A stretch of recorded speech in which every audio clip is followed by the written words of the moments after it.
Hello mga ka-London! Loan dito, loan doon. For today's video ay panibago na namang online loan application ang ating re-reviewin. Tara, samahan niyo akong alamin kung ito namang magiging solusyon sa pera, problema natin. Kung bago ka nga lang pala sa channel na ito, ay mag-subscribe ka na at i-click ang notification bell para lagi kang updated sa mga susunod pa nating mga videos. Ngayong araw nga ay meron na naman akong nadiskubreng bagong online loan application. Aalamin natin kung ito na ba talagang makatutulong sa atin sa oras ng pangangailangan. Dahil dito sa bagong online loan application na ito ay nagpapaloan daw siya ng up to 33,000 pesos. At pwede mo siyang bayaran ng 60 days at installment daw talaga. Ang ganda ng ipinapakita sa ads netong Ola na ito, kaya tignan talaga nating maigi kung totoo ba talaga ito. Dito sa review natin ay tuturuan ko rin kayo ng step-by-step procedures kung paano ba mag-loan, kung ano bang mga information ang kakailanganin, at kung magkano na nga lang ba makukuha natin sa amount na ilo-loan natin.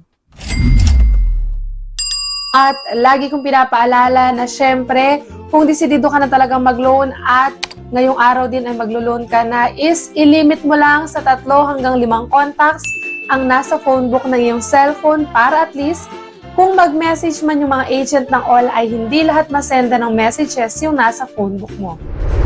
Ang loan application na ating i-review ngayong araw ay ang Fcash. Kahit nga ang ganda na ng ipinapakita niya sa kanyang ads, ay huwag mo munang i-download ang application na ito at hayaan mo munang ako muna ang mag-try para at least bago ka mag-loan is malaman mo kung legit ba talaga ito o hindi. Marami nang nalokong mga online loan application na ito, kaya mas maganda talaga ang ginagawa mo na nanonood ka muna ng ganitong klase ng video para at least kung hindi ito legit ay hindi na masayang ang oras mo. Huwag na nating patagalin pa, simulan na natin. At ito nga palang online loan application na ito ay available lang sa iOS. At sa ngayon ay meron pa lang siyang 3.1 na ratings. Pero ang ganda ng pinapakita sa ads niya, kaya simulan na nating alamin kung talaga bang legit ang mga sinasabi nito. So pagka-install ko nga dito sa application na ito ay ito yung lumabas. So kanina, sabi ang loanable amount natin is 33,000 pesos, pero dito ay nabago na agad at naging 36,000 pesos. At nakalagay dito sa kanyang repayment term is up to 120 days. So nabago pati yung repayment day. So check na natin kung talagang alin yung totoo. At i-click na natin agad yung borrow now. So dito, maglalagay tayo syempre ng ating phone number, tapos para makapag-send ng verification code. And syempre, i-click natin or i-check, lagyan natin ng checkmark yung privacy policy nila. And then, sign in na agad tayo. At after mong makapag-login or makapag-register, ay eto na.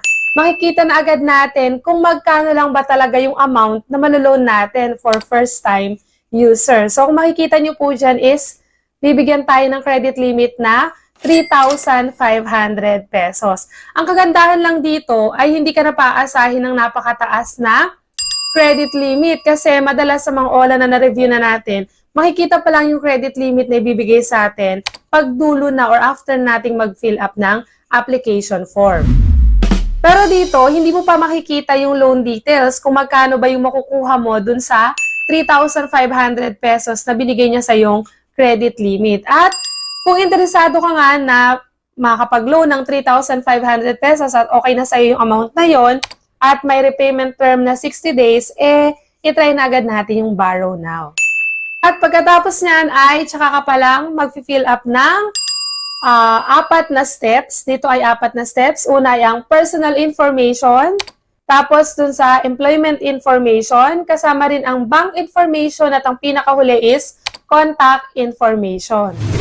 At syempre, dito sa personal information, kasali dyan sigurado ang marital status, ang iyong complete name, complete address, tapos kasama din kung meron kang anak, at yung birthday mo.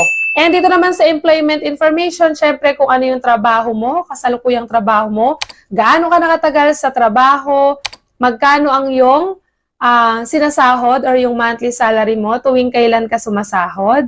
Tapos, kasama din dyan, syempre, yung kumpanyang pinagtatrabahuhan mo and then yung kanyang address din. And sa bank information naman, kung saan mo marireceive yung iyong ni-loan is pwede dyan ang True Bank or e-wallet. So, sa e-wallet, hindi mawawala syempre dyan ang GCash. And sa huli, yung contact information dito, kailangan mong magbigay ng 5 contact reference. Dun sa 5 contact reference na yon, ilalagay mo yung kanilang phone number, kung kaano-ano mo yung contact reference na nilagay mo. At make sure lang, pag ilalagay mo sila as contact reference, ay siguraduhin mong alam nila para at least kung sakaling may tumawag sa kanila or mag-message, ay hindi na sila magulat na merong tatawag sa kanilang agent ng mga OLA. At syempre, after mong masagutan lahat dyan sa application na yan, is aalamin naman natin kung yung 3,500 pesos ba na yon ay buo nating makukuha o hindi, at kung totoo ba na matagal yung kanyang repayment term. So dito, legit naman na talagang mas matagal yung kanyang repayment term kasi 15 hanggang 30 days yung repayment term niya. Hindi kagaya ng ibang OLA natin na kapag first time user ka is 7 days pa lang ay kailangan mo nang bayaran ng buo yung amount na niloan mo. At i-check natin no, kung tatry natin is 30 days or 15 days lang kung magkano ba yung marireceive nating amount at kung magkano yung ating repayment amount. So dito, pag 30 days yung pinili nating repayment amount or yung loan term is 3,500 ang loan amount. Yung loan term niya is 30 days. Yung makukuha mong amount, yung issued amount is 3,500 pesos. Malaki na tong 3,500 pesos dun sa 3,500 na ilo-loan natin kumpara dun sa mga ibang online loan application na na-try na natin. And yung total repayment nga lang niya is 4,033 pesos. So dito, makikita natin na hahatiin sa dalawa yung pagbabayad mo talaga. Legit na hahatiin sa dalawa. After 15 days, magbabayad ka ng 2,016 pesos. And then, after 30 days naman is magbabayad ka ng 2,017 pesos. So, hindi siya kagaya ng iba na unang pagbabayad pa lang, after 7 days, ibabayaran mo na halos yung buong amount na niloan mo. So, kung gusto mo tong 30 days, ay pwede mo siyang itry. And syempre, kagaya ng sinabi ko is itatry din natin kung magkano naman siya. Pag 15 days lang, ay babayaran mo na siya. So, loan amount is 3,500. Loan term is 15 days.